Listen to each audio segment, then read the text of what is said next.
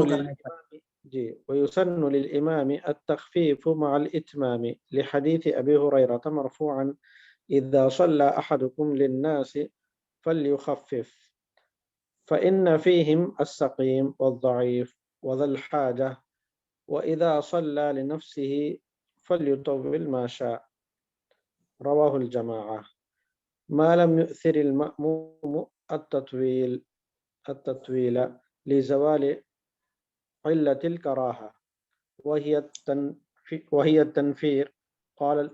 حجاوی إن جی كان الجمع قليلا فإن كان كثيرا لم يخلو ممن له عذر.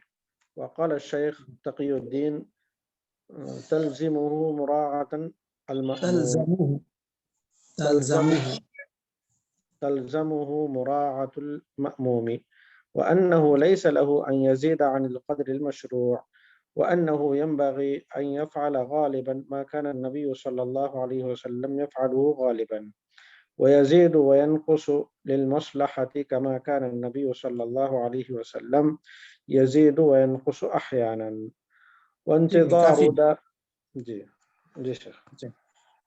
چلیے بسم اللہ الرحمن الرحیم الحمد للہ رب العالمین وصلی اللہ وسلم وبارک علی نبینا محمد وعلی آلہ وصحبہ اجمعین اما بعد. ہم لوگ منار السبیل فی شرح دلیل الشیخ ابراہیم بن محمد بن ضویان، اس کتاب میں ہم لوگ کتاب الصلاۃ و کتاب الصلاۃ میں باب صلاۃ الجماعہ پڑھ رہے ہیں، اور اس میں ایک فصل ہے فصل ومن احرم مع امامہ، یہاں سے ہم لوگوں کو پڑھنا ہے.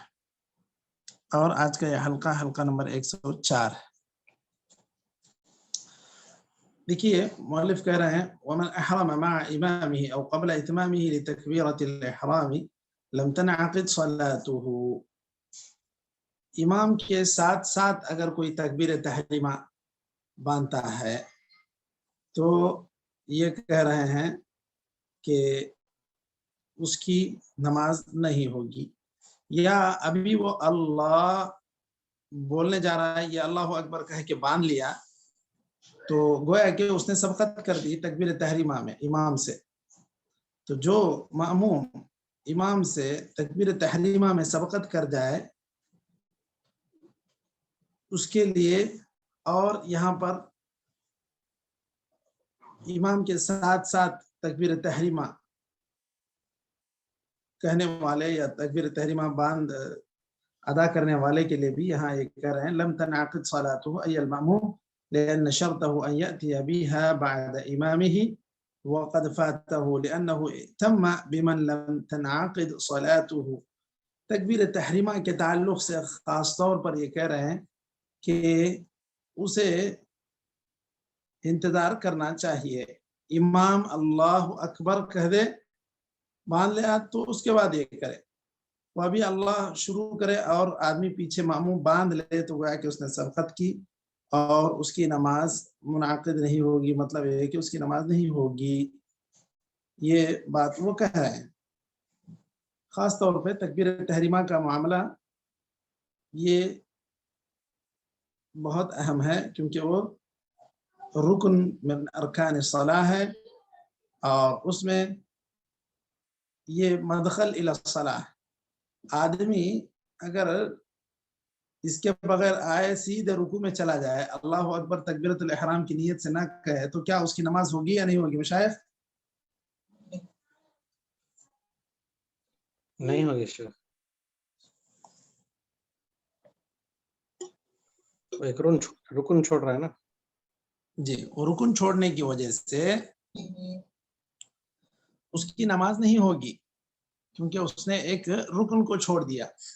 تو ایسی صورت میں آدمی اگر رکن چھوڑ دیتا ہے تو اس کی نماز ہی نہیں ہوگی کیونکہ اس نے تکبیر تحریمہ جیسے بڑے رکن کو چھوڑ دیا.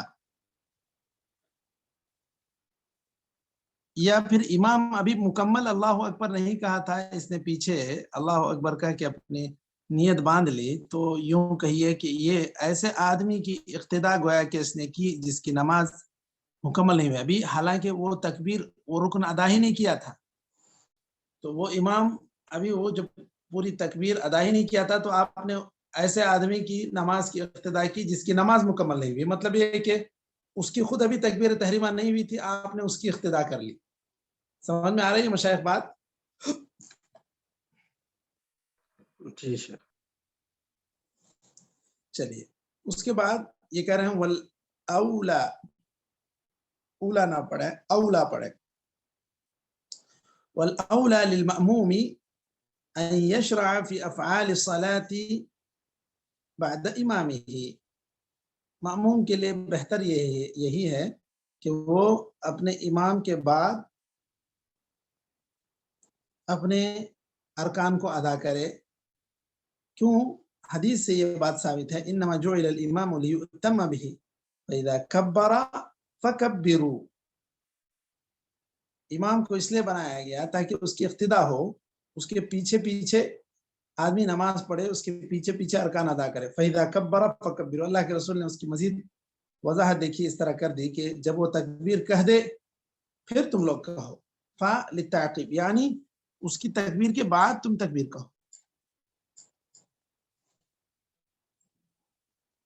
پھر وہ جب رکوع کر لے تو اس کے بعد رکوع کرو. اور رکوع کرنے کا مطلب ہے کہ رکوع میں چلا جائے، وہ جھک جائے، تب پھر جب سمع اللہ لمن حمدہ کہے تو تم ربنا ولک الحمد کہو. اور اسی طرح جب وہ سجدے میں جائے تو تم پھر سجدے میں تم جاؤ، اس سے پہلے بھی نہیں جانا ہے.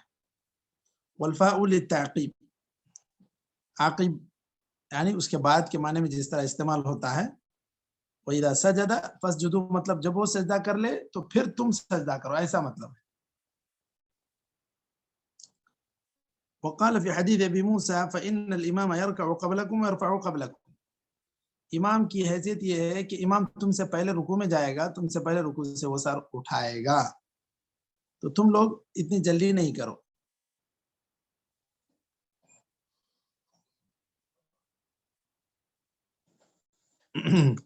اس کے بعد فَإِنْ وَافَقَهُ فِيهَا أَوْ فِي السَّلَامِ كُرِهَ.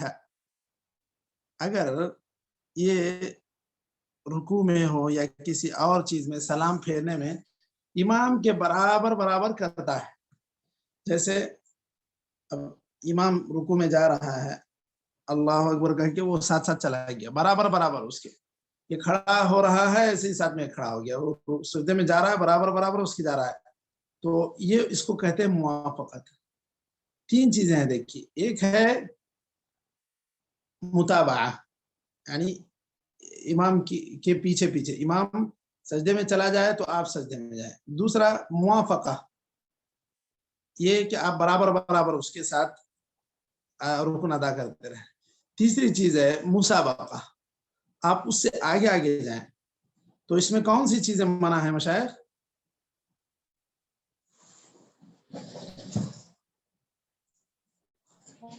ہر چیز میں مخالفت ہرگز نہیں ہونی چاہیے. جی، مسابقہ جو ہے یعنی اس سے آگے بڑھ جانا، یہ حرام.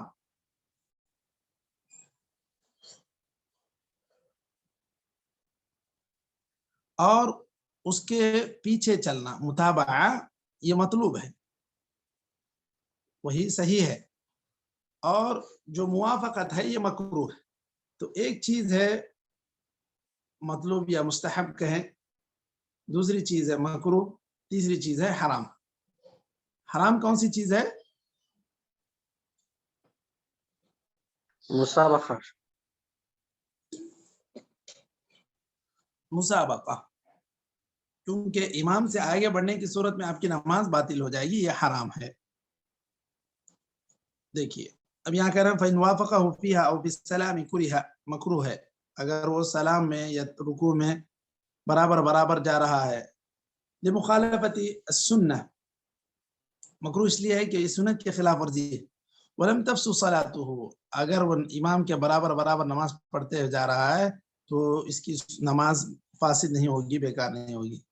لأنه اجتمع معه في الركن، کیوں بیکار نہیں ہوگی؟ اس لیے کہ اس نے ارکان کو برابر برابر ادا کیا ہے. اور جو آدمی پورے ارکان کی ساتھ نماز ادا کرتا ہے گویا کہ اس کی نماز قابل قبول ہے، اس کی نماز فاسد نہیں ہے. اچھا، وَإِن سَبَقَهُ حَرُمَ لِقَوْلِهِ صلی اللہ علیہ وسلم، اگر اس کے آگے آگے امام سے آگے آگے بڑھتا ہے تو یہ کام اس کا حرام ہے. کیوں؟ اس لیے کہ آپ صلی اللہ علیہ وسلم نے کہا لا تسبقونی بالرکوع ولا بالسجود ولا بالقیام، تم لوگ قیام میں، رکوع، سجود میں، کسی میں بھی تم میرے سے آگے آگے نہ جاؤ.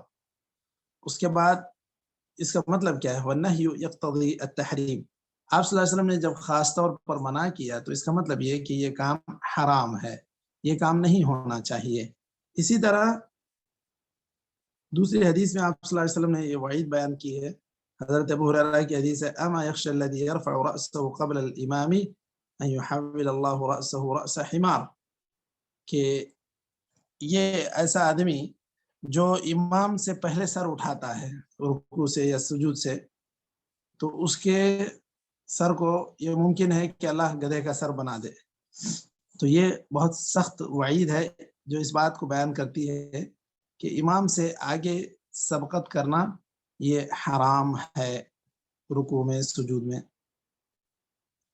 اچھا، یہ تو حرام کام ہے، لیکن اگر کوئی کر دیا تو پھر اس کا کیا ہوگا، اس کی تفریق کر رہے ہیں۔ دیکھیے، اگر عمدن کرتا ہے تو اس کو واپس آنا چاہیے اور امام کی اقتدا کرنا چاہیے۔ اس کے اگر وہ آتا نہیں ہے واپس، ایسے ہی کبھی سجدے میں آگے آگے جا رہا ہے، کبھی رکوع میں آگے آگے جا رہا ہے، کبھی سجدے سے اٹھتے ہوئے آگے آگے اٹھ رہا ہے، تو ایسی صورت میں اس کی نماز باطل ہے۔ دیکھیے، فمن رکع او سجد او رفع قبل امامه عمدا لزمه ان يرجع لياتي به مع امامه، اگر کوئی ایسا کر دیا، رکوع سجود پہلے کر دیا یا سر پہلے اٹھا دیا امام سے، تو واپس سے اس کو جانا چاہیے کہ امام کے پیچھے پیچھے آ سکے۔ جیسے سر سجدے سے اٹھایا، ابھی امام اٹھایا نہیں تھا، اب پھر واپس اس کو سجدے میں جانا چاہیے تاکہ وہ امام کے برابر پیچھے پیچھے آئے۔ اچھا، کیوں؟ فَإِنْ أَبَى عَالِمًا عَمْدًا بَطَلَتْ صَلَاتُهُ، جانتے بوجھتے اگر وہ اس سے آگے آگے جا رہا ہے، سبقت کر رہا ہے، تو پھر اس کی نماز باطل ہے، کیونکہ اس نے متابعہ نہیں کیا ہے، بغیر عذر کے وہ متابعے کو چھوڑ دیا۔ مثلا اگر ایک آدمی بہرا ہے، وہ متابعہ اس کا انقطاع ہو جاتا ہے، کبھی سنائی دیا تو رکوع سے اٹھا، کبھی سنائی نہیں دیا، رکوع سے نہیں اٹھا، بہت دیر تک رکوع میں ہے، وہ اٹھ کے کھڑا ہو گیا، پھر وہ جب سجدے میں جانے لگا یہ رکوع سے اٹھ کے کھڑا ہوا، تو ایسا شخص کیا ہے مشائخ؟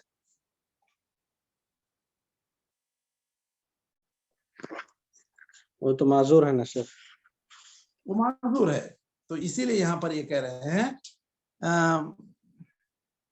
لِتَرْكِ الْمُتَابَعَةِ الْوَاجِبَةِ بِلَا عُذْرٍ، تو ایسا آدمی کیونکہ بغیر کسی عذر کے وہ متابعہ کو ترک کر رہا ہے، اس لیے اس کی نماز باطل ہے۔ رہی بات جو آدمی بہرا ہے یا بہرے کے ساتھ نابینا ہے، اس کو کچھ دکھائی نہیں دیتا، کچھ سنائی نہیں دیتا، تو ایسی صورت میں یہ معذور لوگ ہیں۔ ولحديث أبي هريرة السابق قال الإمام أحمد لو كان له صلاة لرجي له الثواب ولم يخشع عليه، بطلت صلاته جو بات کہہ رہے ہیں کیونکہ نماز اس کی باطل ہو گئی، وہ اس لیے کہہ رہے ہیں کیونکہ امام احمد کہتے ہیں کہ اگر اس کی نماز ہوئی ہوتی تو پھر اس کی ثواب کی امید کی جاتی، اور اس کے لیے جو وعید کہی گئی ہے یہ نہیں کہی جاتی۔ جب وعید کہی گئی اتنی سخت تو اس کا مطلب یہ کہ اس کی نماز نہیں ہوئی۔ لا صلاة ناس وجاہل، یہ کہاں سے عطف ہے مشائخ؟ لا صلاة ناس وجاہل کہاں سے عطف ہے؟ یہ جملہ کہاں سے جڑ رہا ہے پیچھے؟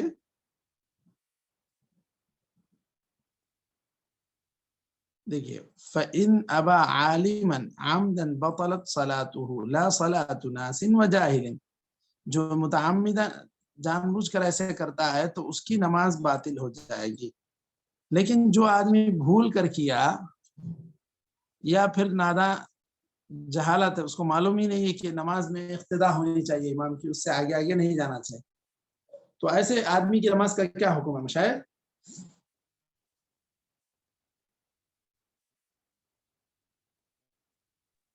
اگر عمدن کرتا ہے پھر نماز باطل ہے نا شیخ۔ اچھا، اگر بھول کر کیا یا جاہل ہے وہ تو کوئی مسئلہ نہیں ہے، جاہل ہے تو کوئی مسئلہ نہیں ہے، پھر اس کو جو ہے نا بتانا پڑے گا۔ حضور والوں میں شمار ہوگا سر. بالکل بالکل. دیکھیے مثال کے طور پہ اب مثلا آپ امام ہیں، ہر جگہ نماز پڑھاتے ہیں، آپ کو عادت ہے کہ آپ اللہ اکبر کہہ کے آپ اٹھتے ہیں. کبھی ایسا ہوا آپ کہیں اور جا کے نماز پڑھ رہے ہیں، آپ اس خیال میں ہیں کہ میں خود ہی امام ہوں، آپ کہیں پیچھے صف میں کھڑے ہیں، اٹھ گئے، سر اٹھا دیے، تو کیا ہے یہ؟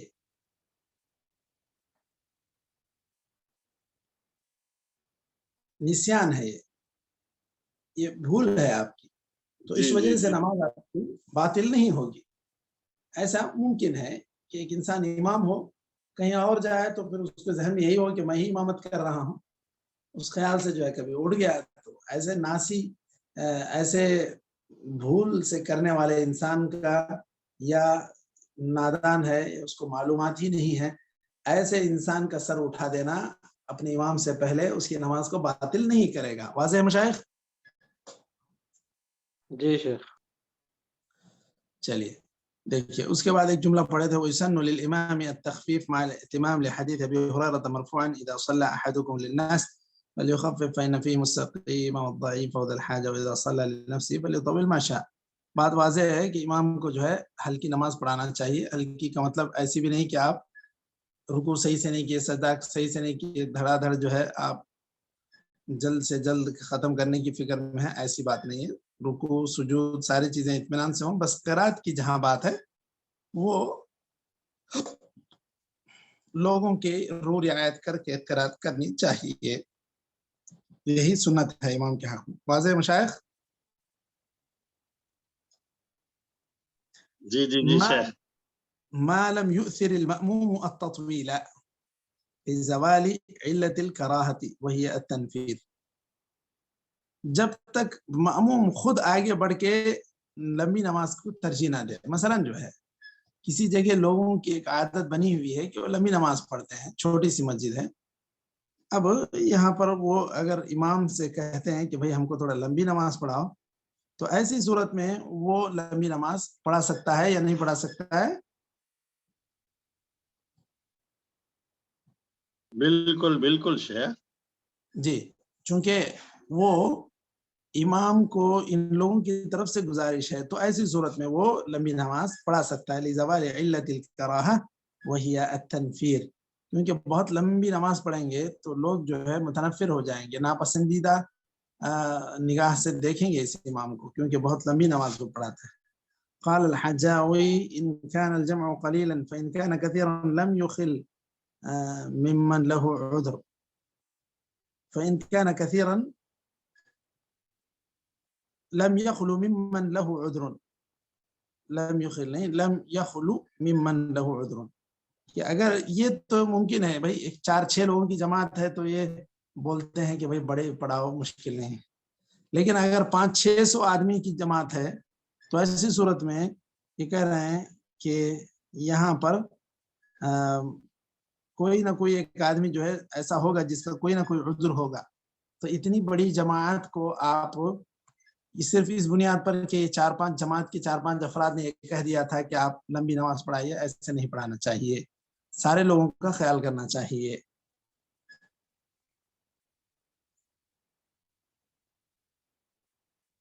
وقال الشيخ تقي الدين تلزمه مراعاة المأموم وإنه ليس له أن يزيد عن القدر المشروع وإنه ينبغي أن يفعل غالبا ما كان النبي صلى الله عليه وسلم يفعله. تو عموماً امام کو مأمومین کے حالات کا خیال کرنا چاہیے، اور جتنی شریعت میں اجازت دی گئی ہے اس سے زیادہ نہیں پڑھنا چاہیے، اور زیادہ سے زیادہ ایسا ہی وہ اس نماز کو ادا کرے جیسا اکثر نبی کریم صلی اللہ علیہ وسلم کا معمول تھا. پھر آپ صلی اللہ علیہ وسلم اپنے معمول سے ہٹ کر کبھی کچھ زیادہ کر دیتے، کبھی کم بھی کر دیتے. کم کی مثال کیسے ہے مشائخ؟ نماز چھوٹی کر دیتے. کیا مثال ہے؟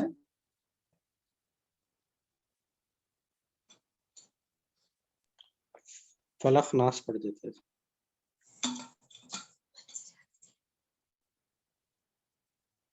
چھوٹے بچے جو ہے نبی صلی اللہ علیہ وسلم کے پیچھے نماز پڑھتے تھے تو آپ صلی اللہ علیہ وسلم نماز کو مختصر کر لیتے تھے. کیونکہ اس کی ماں کو تکلیف ہوگی، یہ حدیث میں واضح ہے۔ آپ صلی اللہ علیہ وسلم کبھی مختصر کر لیتے تھے، کبھی زیادہ بھی کرتے تھے، کیونکہ نبی کریم صلی اللہ علیہ وسلم سے یہ بات بھی ثابت ہے کہ آپ صلی اللہ علیہ وسلم ظہر کی پہلی رکعت پڑھاتے، ایک مصلی یا ایک نماز میں شامل ہونے والے صاحب قضاء حاجت کے لیے بقی جاتے، گھر واپس ہو کے وضو کرتے، پھر آ کے مسجد میں پہلی رکعت پا لیتے تھے۔ یہ بات ظہر کی نماز کے تعلق سے وارد ہے، صحیح حدیث میں ثابت ہے کہ اس طرح بھی ہوتا تھا۔ تو مطلب یہ کہ نبی کریم صلی اللہ علیہ وسلم نے کبھی اتنی لمبی نماز بھی پڑھائی ہے۔ تو اس طرح لمبی بھی ہو سکتی ہے، کبھی ظروف کے اعتبار سے، کبھی متوسط بھی ہو سکتی ہے، کبھی مختصر۔ بلکہ آپ صلی اللہ علیہ وسلم کا عمومی جو معمول ہے اکثر وہ مختصر ہی تھا، یا ایسی نماز جو لوگوں کو برداشت ہو سکے، یہی آپ صلی اللہ علیہ وسلم کا معمول تھا۔ رہی بات کبھی کبھار جو نماز آپ صلی اللہ علیہ وسلم نے مختصر کر دی یا لمبی کر دی، تو یہ اکثر آپ کا معمول نہیں ہے، اس چیز کا خیال کرنا چاہیے۔ تو مصلحت کی خاطر کبھی آگے بھی، یعنی مطلب زیادہ کر لے، مطلب لمبی نماز ہو جائے، اور کبھی مصلحت کی خاطر مختصر نماز ہو جائے، تو یہ نماز کو مختصر ہی کرنا چاہیے، جیسا کہ امام کے حق میں یہی بات سنت ہے کہ التخفیف ویسن للامام التخفیف مع الاتمام، معتمین کے لیے تخفیف کا خیال رکھنا چاہیے۔ یہ بات اس مسئلے میں ذکر کی گئی ہے، اور نبی کریم صلی اللہ علیہ وسلم کا جو اکثر کا معمول تھا ویسے ہی عمل کرنا چاہیے۔ کبھی کبھار کمی بیشی ہو سکتی ہے مصلحت کے پیش نظر، جیسا کہ بچے روتے، آپ صلی اللہ علیہ وسلم کہتے ہیں مجھے ارادہ ہوتا کہ میں لمبی نماز پڑھوں، لیکن جب میں بچے کے رونے کی آواز سنتا تو میں اس کی ماں کو فتنے میں نہ ڈال دوں، اس لیے میں مختصر کر دیتا ہوں۔ تو یہ وجہ تھی مختصر کرنے کی۔ تو یہاں تک ہم لوگ آج رک جاتے ہیں۔ نکتفی بہذا القدر وصلی اللہ وسلم علی نبینا محمد وعلی آلہ وصحبہ اجمعین۔ السلام علیکم ورحمۃ اللہ وبرکاتہ۔